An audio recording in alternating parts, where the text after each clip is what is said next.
Is there an update on Jordan Poyer, maybe the progress he's made and what you're expecting?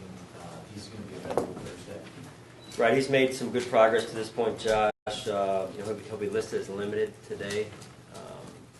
And we'll just see, take it one day at a time right now. How about Charles Clay? Continues to make good progress. He will not participate in practice today, and we'll just see how he progresses throughout the week. Sean, what is the biggest challenge to turn it around so quick? This is your first time doing it as the head coach, but I know you've done it many times as a coordinator. What's the biggest challenge here? Yeah, just a couple things. Number one is to get as fresh as possible, mind, body, and spirit. Get those in the right spot, and then just to make sure we understand our plan for this in terms of game plan for the week. Sean, when you look at it now, you guys are 5-2. I was thinking about the first day of training camp, and you had talked. You sounded like a lot of other coaches did at the time. With the words that you used, process and camaraderie and all this other stuff. But you've been able to get through to your team. How have you been able to do that, taking so little time? I got a good staff. Got good coaches. We've got good players on this team in terms of guys that through the scouting process and that Brandon Bean and his staff have brought in, that they've got the DNA that we're looking for, and that makes my job a whole lot easier. When you have good people in the building to help and support me, goes a long way towards what we've been able to do to this point. Are you surprised that the players have been that easy to sign up? I just I keep going back to just they're good people, and these are guys that are winners, and they've come from places. Some have been here, some have come from other places, and that's the part of when you're building a team. That's the neat part about it. To watch these guys come together. You watched the sideline yesterday after Brendan Tate's catch and run, and what a neat thing. Gives me just chills just going back and thinking about that. We shared that in the team meeting a few minutes ago, and 20 years or so around the NFL, I don't know that I've ever seen that type of deal on the sideline. Bills fans they're seeing a new attitude, a new swag. Why should Buffalo believe now? Well, we just take it one game at a time, honestly. We've got a short turnaround this week, and we've got to get focused on the Jets and the task at hand in front of us, so that's what we continue to do. Just try and get better every week, and that's the mindset we embrace, that growth mindset, and so that's really what we focus on every week. So trying to put our best foot forward. Is there any sense of validation, though? I mean, just for a brief moment, as you're walking through the tunnel after the game last night, or walking to your car to the parking lot, or driving home, is there any sense of validation that 5-2 is beyond what a lot of people outside this building expect? Yeah, I mean, I was extremely proud of the players, in the way that they played yesterday. I mean, they were focused. Yeah, I mean, it's fun to be a part of it. It really is. It's 5-2. No one gives out awards for 5-2, so we got to keep that in mind. Having said that, I'm extremely proud of these guys. They've worked hard. They've earned everything that they've gotten so far, and for that, yeah, I mean, absolutely, I'm extremely proud of them, and I'm happy for them. I'm happy for the fans of this team, that they've gotten what they've so long have desired and yearned for so long. That I'm fired up about that, and I know I don't show that emotion all the time up here, but yeah, I'm pumped up about that, and it's a result of putting in the work, and that's the great part about it. These guys, they earn it. When you saw the tape play, I mean, it was like these guys just. It was like a boom, kaboom. I mean, they just jumped off the sideline. Yeah. So at that point, are you thinking, all right, now I got something that it might even be stronger than what I thought? Yeah. I mean, we were flowing. We were in the moment of the game, Bucky and everything. So, but you go back, and last night I got home, I got a text from one of the coaches on my staff about it. I got a coach in my office first thing bright and early this morning about the same play. You got to show this play, coach, to the guys. Right. you know, I mean that's you don't see that every day around the NFL. You don't see that every day around professional sports. You know, I go to my son's game on the weekend, and you see some of that, which is so authentic and pure and just raw, just guys loving to play the game. That, you know, it's what's right about sports, professional sports, and that there's still heart, there's still soul, there's still spirit involved in it, and I love that part. You know, so then you see Deion Dawkins doing Thriller on the sideline. You know, I think they're playing Thriller in the game. You know? So these guys are having fun. They're having fun. You know, during the week, they put themselves through it too, and that's when you put yourself through that, through the work and the grind during the week. Yeah, man, that's fun to see because they can enjoy the moment. Sean, after they scored the first possession of the game, they moved right down on you. What exactly was said amongst the defensive coaches? Clearly, it looked like you made some type of adjustments. What exactly happened? Because they really didn't do much anything after that first possession. Well, I thought Leslie and the staff did a really good job of adjusting. You know, just in terms of the tempo, in and out of the huddle on their side of the ball, on the offensive side of the ball. We just collect so much information early in the game and make adjustments. You know, on really in all three phases. And I thought, whether it's the defensive side yesterday doing that, Sal, or special teams or offensively yesterday, we made, you know, some really good adjustments. Rick and his staff, and Danny and his staff as well. So, you know, you can have a good game plan going in. It's important though that you can adjust throughout the game, and especially early. Look at the defense though. The first 3 games of the season, you guys combined for 10 sacks. The last four games, you guys only had 3 sacks. I know, you know, a lot of it is dictated by how quickly the quarterback can get the ball out in terms of getting pressure, and the offensive lines you guys have faced the last couple of weeks have been some of the best in the NFL. But what do you guys, on a quick turnaround no less, you know, knowing you're going into the Jets, to kind of get more pressure on the quarterback? Bought me a little bit of time right there. Look at you.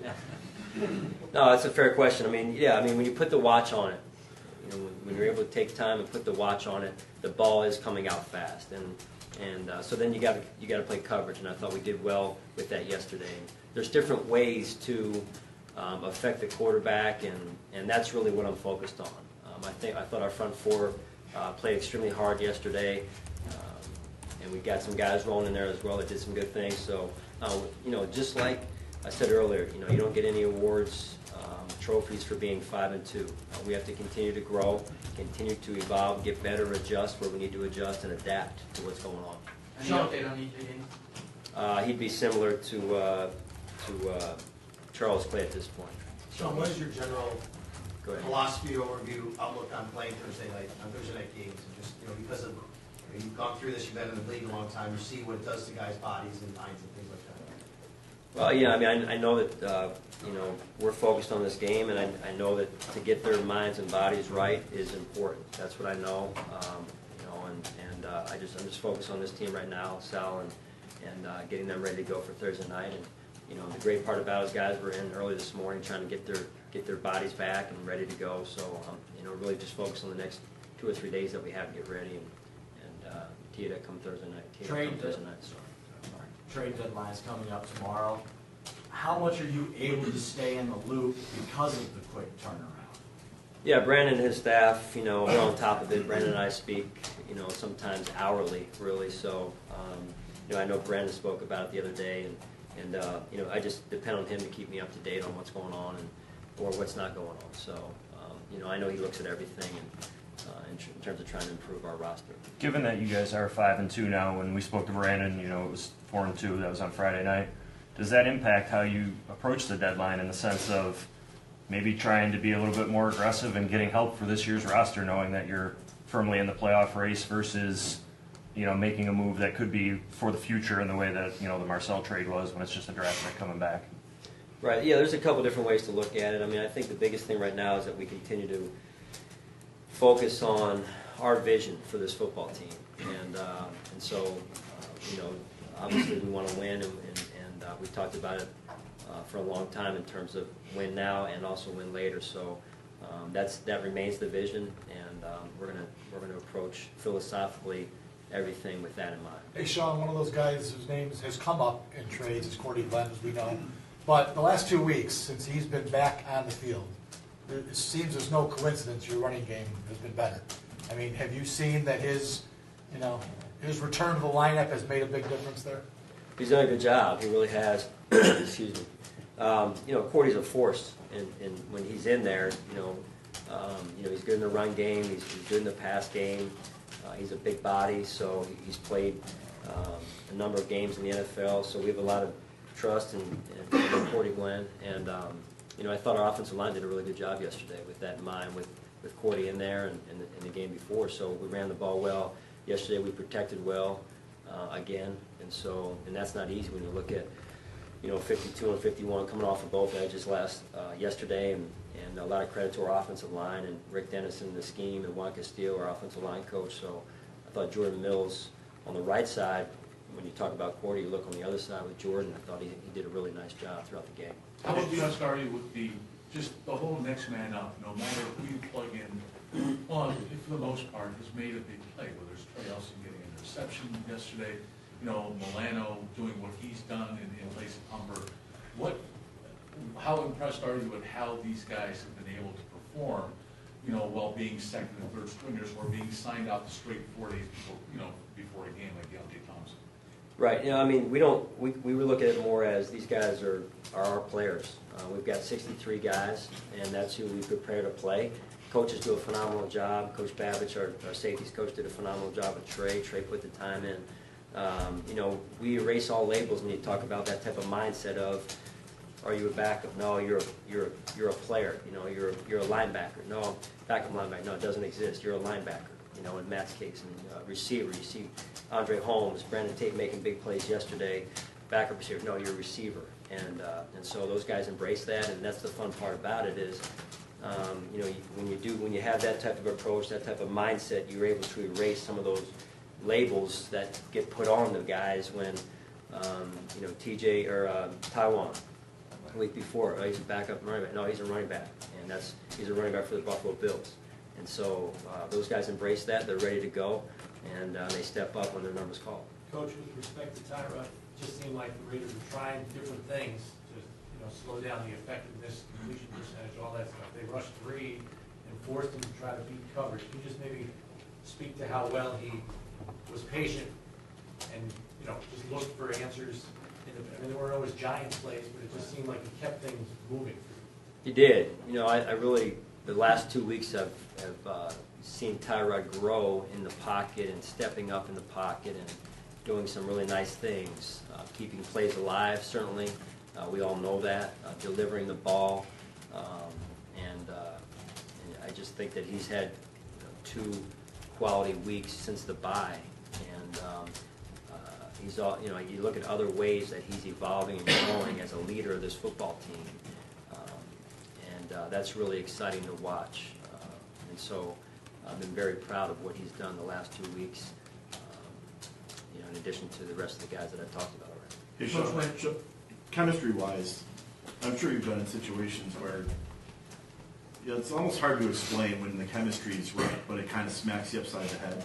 You can't quite describe it. Are you there with this team? Do you see this team kind of getting to that great area emotionally, mentally together? I think there's momentum. Do you know what I'm talking about? I know it's a convoluted question, but well, I'll try and answer it the best I can. I think there's momentum there. These guys have taken ownership, and I said this before. When you bring in guys that have their chin over the bar, talent-wise, you don't need a bunch of Sean McDermotts here, talent-wise. But when you have your chin over the bar, talent-wise, you combine that with character. You give yourself a chance to have the culture, and then when you have the culture, you give yourself a chance to have the chemistry that is so important, as you're mentioning, to having a good team, whether you're this tall or this tall. And I think you see that. You saw that on Tate's play yesterday. Right. You see the guys, and I mentioned it earlier with Dion, having fun on the sideline. These guys are grown men that are enjoying and having fun at what they're doing. And I don't want to overlook or not mention the work again that they put in. They put in an extremely high amount of work during the week to earn the right to win. Are you, I'm sure you probably don't have a chance to even glimpse at social media, maybe you do, you're young. Younger. But Ish. there are fans out there that the whole process thing is becoming a meme. It's like Bills fans are jumping upon this whole process thing. Do you get a kick out of that you're the one who introduced it, and now it's becoming a thing with this 5-2 start? Boy, we didn't prepare for that one. It's my front row guy. Usually that comes from the front row. I'm just happy to be a part of it, honestly. I'm happy to be a part of it. I love living in Western New York, and I've got a great group of people around me. So, I know that apparently that was used before, so the process and everything. So, these guys they're having fun, and it's just good to be a part of it. Sean, when you scored to make it 26 at the time, 7, early fourth quarter, any thought to going for 2 there? They would have limited possessions, they would need touchdowns from that point? Yeah, there were some things that, again, you look at and you say, hey, could have done this better, could have done that better, and that's where we have to continue to grow, I made plenty of mistakes yesterday. I made plenty of mistakes today already.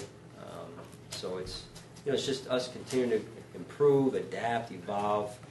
We're not where we need to be. We have to continue to grow, and that in a short week for us will be key that we continue to embrace that mindset. Converting turnovers into touchdowns, you guys twice in the second half weren't able to do that. Is that one of those particular areas that you're looking to improve on? Definitely, yeah. That's something you have to do in this league. You get good field position, advantageous field position. You need to cash in, and to kick field goals is not good enough. We've got to score. We've got to score touchdowns. You guys with 5. I'm sorry. Go ahead, Jim. You guys with 5 wins. Maybe some people outside of Buffalo don't really see that this team is legitimate yet. You have the Thursday night game nationally televised. How much of an opportunity is Thursday's game? Well, it's an opportunity, and it's an opportunity because it's the next game for us, honestly. It's not exciting, I know, but it's an opportunity for us to go out and get to game number 6, get to win number 6, and that's what we're focused on. Certainly, I'm sure the players, get excited with that, with the national spotlight. But really, for us, it's sticking with the process and getting to number 6. Do you prefer to remain under the radar and not be in the spotlight? Do you think that is more advantageous to your team and the things you want to do? It's just sticking with the process, and I don't know if that's under the radar or over the radar. It's wherever that process is. That's where we've got to be, so we stay flowing. Right now, we're flowing, and the guys, they've got some good momentum going, and it's certainly nice that the guys get recognition. I love that part of it because they work hard, and that's probably the most enjoyable thing about it. And after trying to answer your question, that's nice to see. Take 2 more questions, please. Did you visit the RV lot this weekend? I did. And did you learn anything out there? Man, that was, like I said before, it's special. It's a lot of fun. I went out there yesterday after the game, and with the weather and everything, just it was amazing to see the amount of people that were still out there after the game. It was about 5:30, so well after the game. The amount of people and campers that were still out there. The music that was being played, people just having fun, high-fiving one another. It was a great environment, and just cool to be a part of. You didn't think to text us and invite us out there? Did you have a cold one or two when you're out there? Do you have a beer with those guys? I was offered, but I was you declined? I did. But you realize that you and this team had a hand in having those people out there high-fiving and at 5:30 and having a good time.